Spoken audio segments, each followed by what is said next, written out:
Bonjour Ilana, bonjour à toutes et à tous. Le poisson est mis à l'honneur dans cette paracha. On nous parle en effet à un moment des poissons qu'ils mangeaient gratuitement en Égypte. C'était le bon temps. On mangeait du poisson en Égypte. C'est un aspect. Mais c'est aussi dans cette paracha qu'il y a l'allusion qu'on n'a pas besoin de faire la shrita, d'abattre le poisson, il suffit de le tuer avant de le manger. En effet, au chapitre 11, verset 22, après que les enfants d'Israël aient demandé de manger de la viande, ils avaient faim et illimité, Moshe va dire « Atson vakar ishahet lahem » est-ce que si je vais prendre des brebis et des bœufs et je vais les abattre pour eux, ou matzah lahem, est-ce qu'ils vont en avoir assez?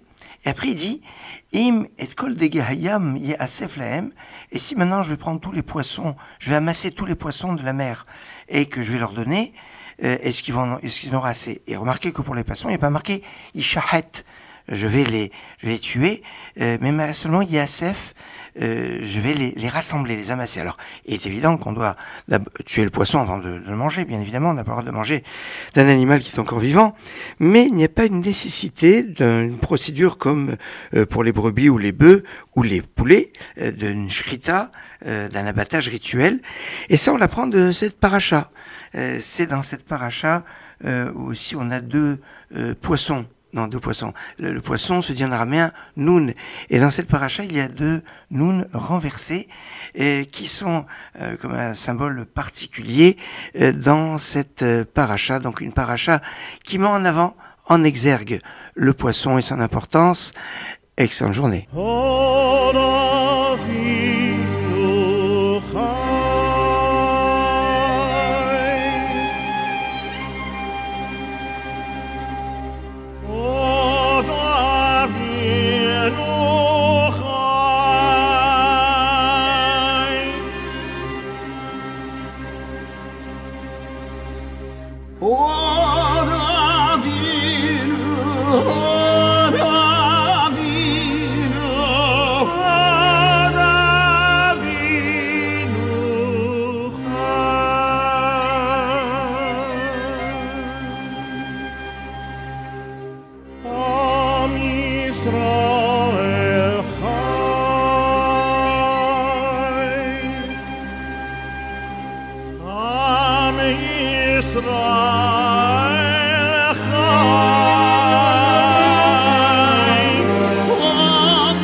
Israel,